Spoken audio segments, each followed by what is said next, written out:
Please like the video and share your thoughts in the comments. Your feedback helps make the content better. She came in late and went straight past me like I was a coat rack. "Why are you just getting home?" I asked from the kitchen doorway. The clock over the stove read 11:42. Our street outside was quiet. The neighbor's dog finally shut up. "Work?" Laura tossed her bag onto a chair, kicked off her heels. "Don't start." "I'm not starting. I'm asking." "I'm tired." She cut me off, already heading down the hall. "Can we not?" "Not what?" "Talk in our own house." She didn't answer. Bedroom door, click. Lights off. I stood there a minute and stared at her heels tipped over on the tile like empty shells. It wasn't the hour. It was the tone. She'd started at the new marketing firm 4 months earlier. The first week she'd come home excited. New accounts, a boss who gets it, a team that hustles. Lately it turned to late nights, muted phone calls, a laugh I didn't recognize through the bathroom door. I told myself it was a sprint. Everybody sprints at a new job. You give grace to the person you love. Tomorrow would be normal again. That night I slept on the couch because I didn't feel like walking down the hall just to be told to keep it down. If I'd known where it was headed, I would have started packing that night. The next morning she was at the coffee maker, hair up, scrolling her phone. "Morning," I said, pouring water into the kettle for oatmeal.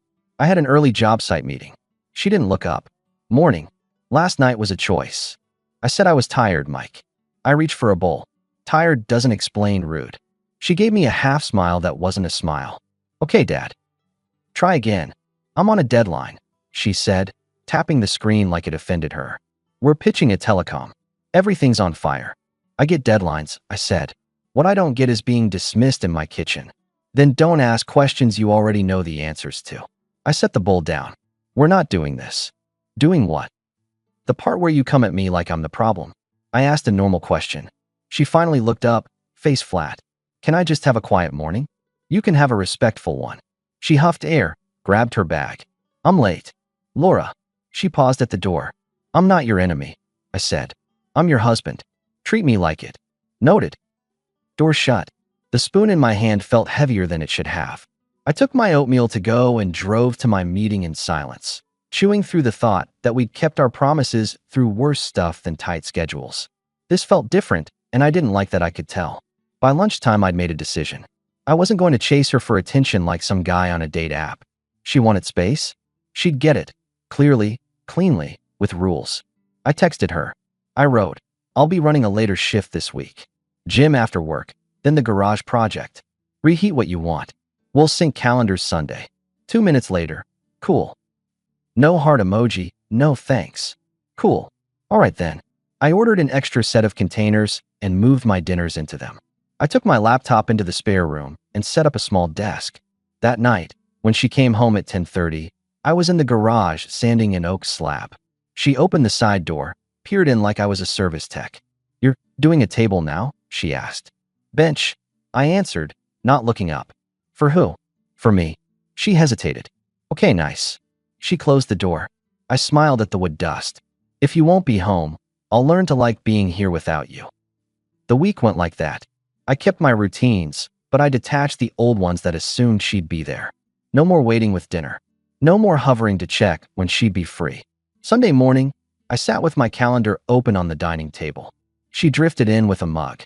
"Okay," I said, tapping the screen. "I've blocked out work, gym, garage nights. Wednesday's open for us if you want it. Saturday morning, groceries and yard. If you've got late nights, put them in." She blinked like the light changed. "Are we scheduling each other now?" "Yeah. It's called being adults." She sipped her coffee. "I'm not sure about Wednesday. We might have a working dinner with a client. Then block it, and we'll do Friday." She shrugged. "I'll let you know." "Letting me know Sunday is the point," I said. "If you can't, say no, and I'll make other plans." Her eyes narrowed a hair. "Other plans? Gym or Tony's shop? Doesn't matter." "Huh." She set her mug down. "You're very organized all of a sudden. Just done with gray areas." She rolled her eyes and wandered off. I typed, "Friday tentative. Requires confirmation by Wednesday, 6 p.m. That made me feel better than it should. Tuesday, she beat me home and set out 2 plates. Pasta, garlic bread, salad. A candle. She turned down the lights like a stagehand. "Truce?" she asked when I walked in.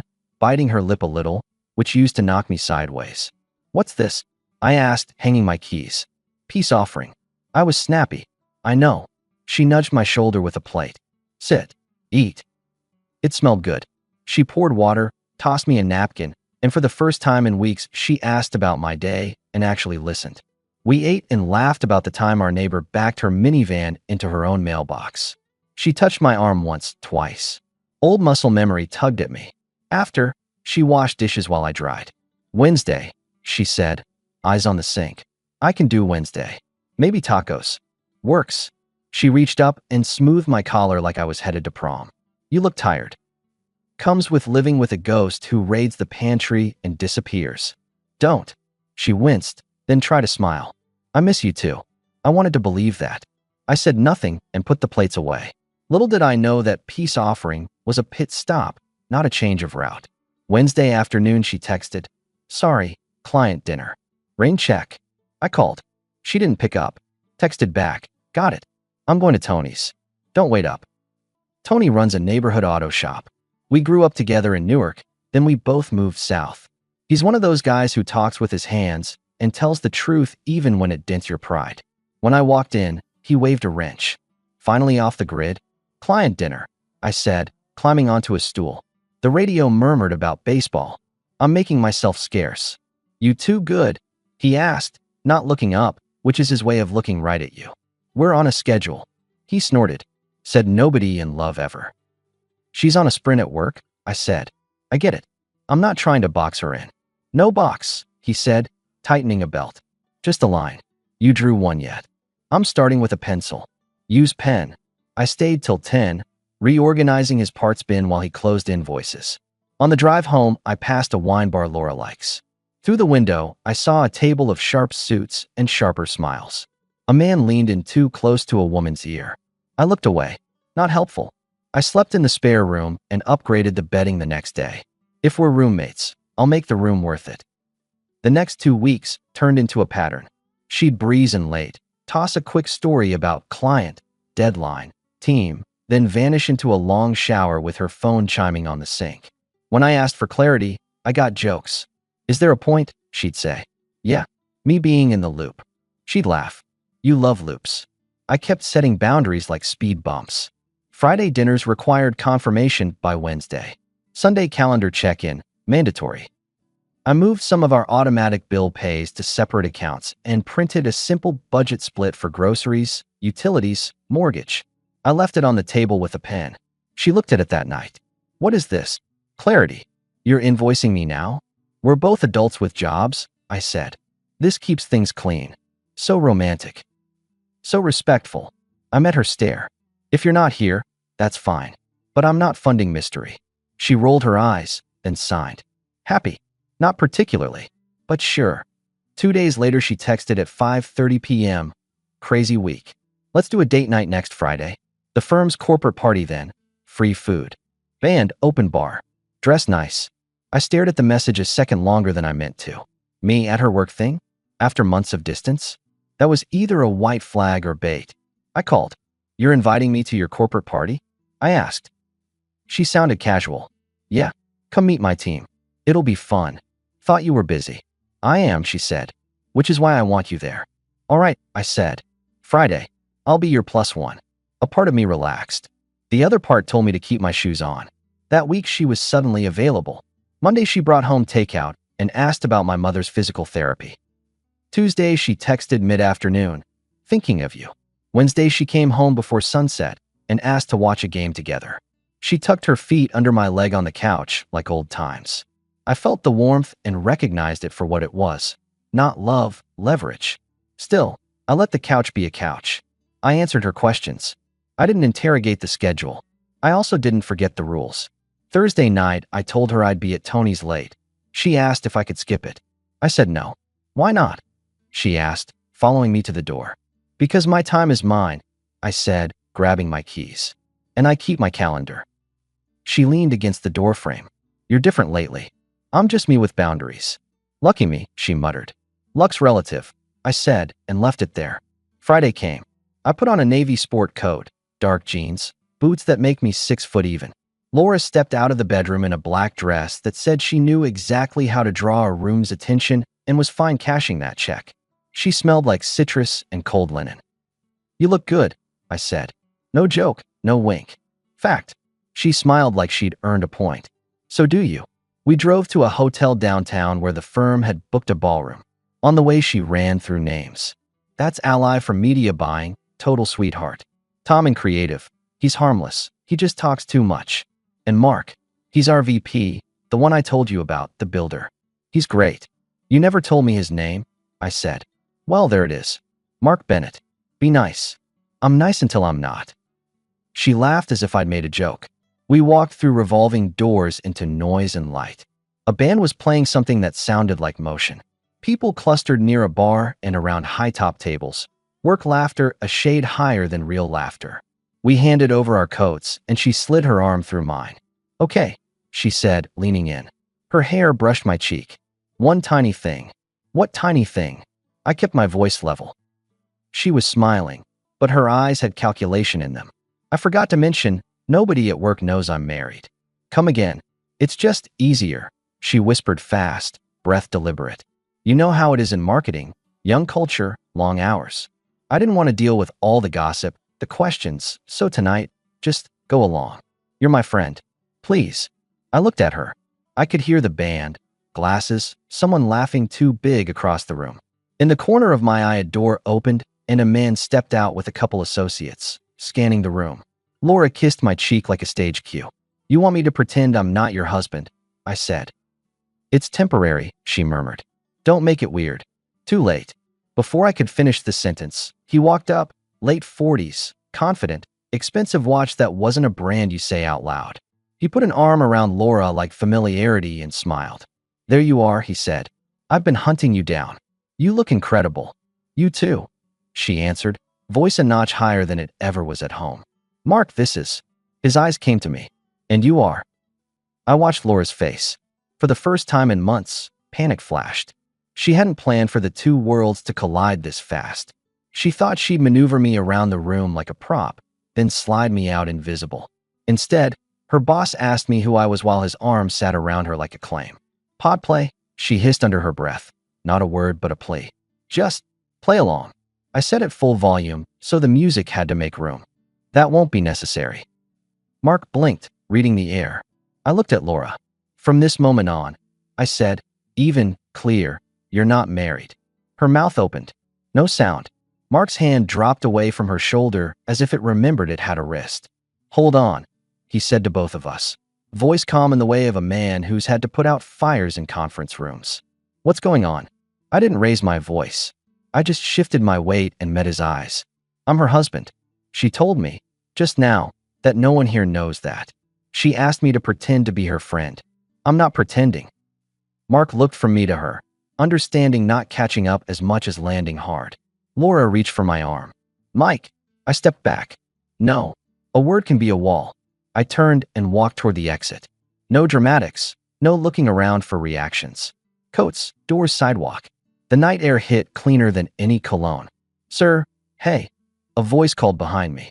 I kept moving. Footsteps caught up. "Please wait." I stopped under a streetlight. Mark Bennett stood there, out of breath, not from running, but from realizing this wasn't a drill. He put his hands up, empty. "I'm not sure what I just walked into." "I think you are," I said. He shook his head. "No. I didn't know she was..." "You said you're her husband." The word came out like it surprised him to hear himself say it. 3 years, I said. "I just learned she installed a mask at work." He exhaled. "I did not know." He swallowed as if it tasted bad. "I thought. She told me she was single." "Not my problem," I said. "But now it's yours." "She..." He stopped himself, eyes narrowing with professionalism. "I'm sorry. This is not how we run things. I'm sorry you had to find out like this." "It's not my favorite." He nodded once like a man revising a plan. "I'm going back in there to handle it. I don't expect you to care, but I need you to hear me say it. I had no idea." "I heard you." He stuck out a hand. "I'm Mark." I shook it. "Mike." "I'm sorry, Mike," he said again. It didn't sound like retail sorry. It sounded like a line item with consequences. "I'll fix what I can fix." "Do what you have to," I said. I let go of his hand, turned, and walked. I heard him stand there for a second, then go back in. I drove home with my radio off and a list forming in my head that had nothing to do with hope. At the house, I took a suitcase from the closet and packed my clothes without drama. Jeans, shirts, running shoes, shaving kit. I grabbed my passport and birth certificate from the safe, my work laptop from the desk. I left my wedding ring on the dresser like a coin you don't need for the vending machine. I wrote a note. Spare keys on hook. Bills split as agreed.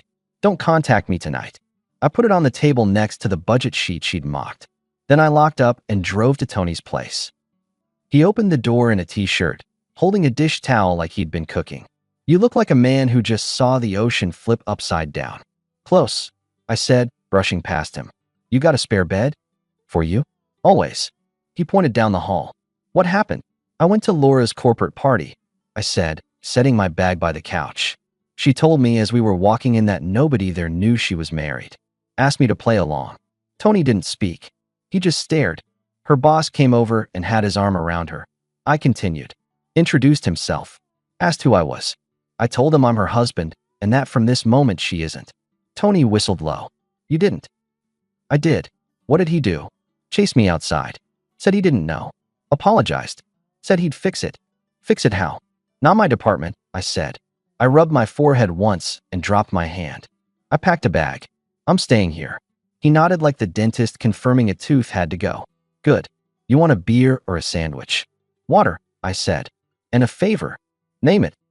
I'm changing my routines starting tomorrow. Early gym, work, no floating evenings. You keep me busy at the shop at night if I ask. You got it. And one more thing, I added. Don't let me go back because she acts sweet. Tony smirked. I could put it on a t-shirt. Don't confuse a bandage with surgery. Exactly. He clapped my shoulder.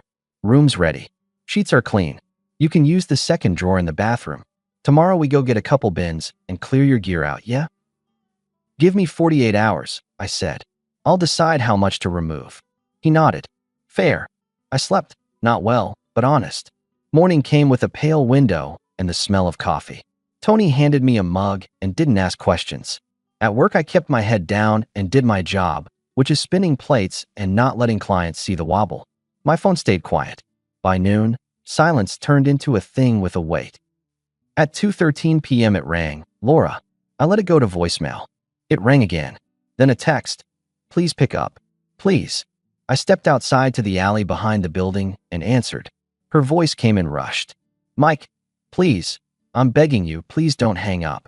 I've got 2 minutes, I said. I messed up, she started, words piling.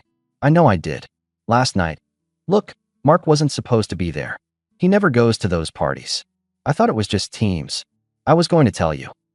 No, you weren't. I cut in. You were going to run 2 stories as long as they didn't collide. Please, she said. And for the first time it wasn't confident, it was small. I didn't plan for that. I panicked. I never meant to hurt you. You didn't trip over a rug, Laura, I replied. You built one. I got fired, she blurted. Today, he called me in and fired me. He said it was ethics or image or whatever. He said I lied. I did. I'm paying for it. Can we talk now? Can we fix this? Her breath skittered through the speaker. I got punished, okay? I learned my lesson. You're sorry you got caught, I said. You're not sorry about the system you set up. That's not fair. It's accurate. I need you, she said. I need my husband. I'll do any schedule you want. Budget, fine. Calendar, fine. I'll call your mom and apologize. I'll tell anyone anything. Please come home. No, I said. Mike. No, I repeated. I'm done. You're throwing away our marriage because of one mistake at a party? She asked, disbelief hitting her vowels. It wasn't one mistake, I said. It was months of disrespect wrapped up in one sentence in a doorway. I checked my watch. My 2 minutes are up. Don't hang up. Please don't hang up. I'll quit. Well, I'm already fired. I'll find another job. I'll go to therapy. You lost me, I said. I'll send a message about my things. Don't be at the house when I come by. You can't do this. I can, I said, and I hung up. I blocked her number. Then I went inside and told my boss I needed a half day the next day for personal reasons. He nodded and didn't pry. At my desk, I opened a browser and filled out an online filing for divorce. No court talk, no drama, just the form, the fee, the line drawn in ink. Then I emailed a locksmith. At 6, I drove to the house with Tony. We moved efficiently. I took my tools, the bench project, my clothes, the photo albums I cared about, the framed picture of my dad with his baseball cap crooked just so. I left the couch, the dining table, the TV. I let the wedding china gather dust next to the idea that it mattered. I changed the batteries in the exterior camera and disabled my login on the shared account. Mrs. Gomez from next door saw us and waved. Everything all right? Her Boston accent turns all right into 3 syllables. Just moving some things, I told her. You were a good neighbor, she said. You kept your lawn better than my Kenny. Tell Kenny I said hi. Tell that wife of yours to slow down, she added in a lower voice. I seen her fly in and out like a show. I don't manage her speed anymore, I said. Tony loaded the last bin. You want to leave a note? No, I said. She already got the memo. Back at Tony's, I booked a month-to-month at a serviced apartment 2 miles from work. 2 bedrooms, small balcony, a gym downstairs. I moved the bench in, set my tools on a shelf, hung my dad's photo above the entry table. That night, I slept in a bed I paid for that didn't have history threaded through the sheets. The next days had a rhythm: work, gym, Tony's, sleep. People at work noticed I was leaner, sharper. One afternoon, my manager Marion peeked into my cube. You look like a man who stopped negotiating with himself, she said. New program, I answered. Keep it, she said, and handed me a new project that everyone else had tiptoed around. I took it. Busy is good when your brain wants to rerun old tapes. Laura tried reaching me through email. We need to talk. Please pick up. I'm sorry. I created a filter that archived anything from her address. She messaged Tony through Instagram. He sent back a single line. Talk to Mike through his attorney email if necessary. She tried calling my mother. Mom told her this wasn't her circus and to respect what I decided. Mom's good that way. 2 weeks in, Ally from Laura's team found me on Facebook. We have never met. Her message wasn't dramatic, just a few lines. I didn't know she was married. I'm sorry for what you saw. He cut her loose as soon as he found out. Office is a mess. Hope you're okay. I didn't respond. You don't need applause to do the right thing. On a Saturday morning, I drove to the house at 9 a.m. with Tony and a mover to pick up the last of my tools. Laura's car was gone. I left my set of keys on the kitchen counter. The note about the bills was still there, exactly where I left it. I took the budget paper and tossed it in the recycling. Rules serve their purpose. There's a part of the story where some guys would set up a gotcha, parade a new date in front of their ex's favorite restaurant, or post something dramatic online. That's not me. My version of payback is very simple. Remove access. You don't get my time. You don't get my name. You don't get my calm. It's amazing how quiet your life gets when you escort chaos to the door. A month passed. Work settled. I found myself cooking again. Simple stuff: eggs and peppers, steak on a cast iron, salmon with lemon and salt. I bought a used Tacoma with a bed big enough for lumber and a cab good enough for trips to the lake. Tony and I finished the bench and I posted it on a neighborhood board. It sold in a day. A woman named Claire from the plant nursery down the road came to pick it up. She loaded it into her SUV and asked if I made tables. I said yes. She asked for a card. I didn't have one. I wrote my number on a receipt. A week later, I had a side gig, 3 planter boxes, and a checkout counter. It felt good to measure wood instead of time someone else refused to give. As for Laura, I heard through a mutual friend that she landed a job at a smaller agency across town. Junior title, less money. She had to move out of the house and rent a room near the highway. She posted a selfie once in a while with motivational quotes under it, which is the social media equivalent of duct tape. I didn't watch. People told me because people like telling stories. 2 months after the party, I ran into Mark Bennett at a coffee place. He recognized me, stiffened, then relaxed like he remembered which script we were in. Mike, he said, walking over. How are you? Better, I said. He nodded. Good. I just wanted to say again, what I said that night stands. We made changes. We made it clear that personal status isn't a lever in this company. It should have been clear already. Good policy, I said. He glanced at my truck keys. You build things. I try. Keep doing that, he said. Less collapses that way. Noted. We shook hands. He didn't bring up her name. Neither did I. He left. I went back to my coffee and the list of measurements for Claire's counter. Sun came through the window onto the paper like simple approval. I can live with simple. A week after that, Laura tried once more. She sent a letter to Tony's shop address to me because she didn't have my apartment address. Tony texted, "You want this?" I said, "Open it and summarize, please." He read it. "She's saying she misses your laugh. She's sorry. She wants to talk in person. She promises she'll make it right. She says she was scared at that job and she thought she had to play a part. What's the ask? Dinner. Talk. One shot. Tell her no." He did. She didn't send another. Here's the part you came for. The final scene. It wasn't fireworks. It was clarity. 3 weeks later, a Saturday, I drove to the house for a final walkthrough with the realtor. The house smelled like lemon cleaner and emptiness. The realtor, a guy named Dennis with a perfect haircut, clicked through rooms naming numbers. Laura pulled in as we were checking the garage. She got out in jeans and a plain tee, hair up, no makeup, the version of her that used to be mine. For a second, my brain tried to play a happy montage. Then it remembered the hotel doorway. "Mike," she said, stopping a car length away like there was a fence. "Laura," I answered. Dennis took one look at us and vanished to check the forms like a good salesman. She swallowed. "I know you blocked me. I'm not trying to make a scene. I wanted to hand you this." She held out a manila envelope like a prop. "Receipts for the utilities, my half. The last 30 days. You won't have to chase me." I took it. "Thank you. I'm not here to fight," she said. I wanted to say I understand. I do. I tracked where I started doing it. The jokes. The late nights. The way I changed the rules and then punished you for noticing.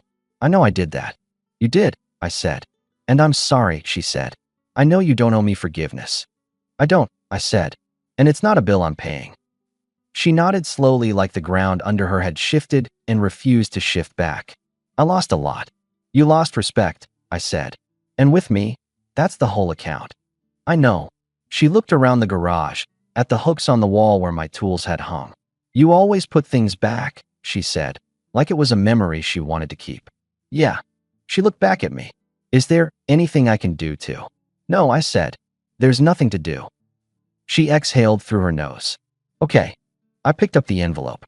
"We're done here. Dennis will email you the listing details." "Do you hate me?" she asked. "No," I said. "I don't have that kind of time." She flinched a little, then covered it with a nod. "I hope you're happy." "I am," I said, "because I'm finished." I stepped past her toward the door. She didn't move.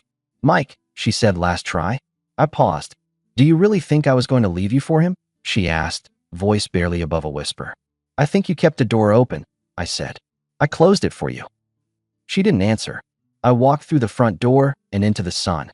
Dennis stuck his head out of the kitchen like a meerkat. "All good?" he asked.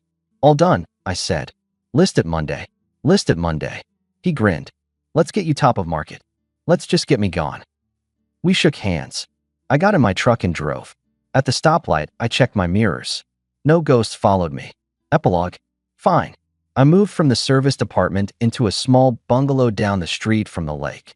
2 bedrooms. One for me. One I turned into a shop with a proper bench and dust collection that doesn't make the neighbors curse my name. I built a dining table and a headboard. Claire introduced me to her friend Dana at a backyard barbecue. Dana teaches 8th grade science and has a laugh that sounds like a bell someone isn't embarrassed to ring. We went for coffee, then for a walk with her dog, then for tacos on a Tuesday I used to spend alone. Slow, clean, real. Sundays I call my mother and bring her a rotisserie chicken and green beans. Tony still calls me by my last name like we're 15. We fish sometimes. He pretends he knows how. I actually do. I see Laura's car now and then near the highway. She comes and goes quick. People say she works hard and keeps her head down. I hope she learns something. Not for us. For herself. For whoever sits at a table with her next and deserves the truth without prompting. You want the last line? Here it is. Respect is non-negotiable. I tried the conversation. I tried the calendar. I tried patience. When she asked me to pretend I didn't exist, I gave her exactly what she asked for. And when she realized what that really meant, I was already gone.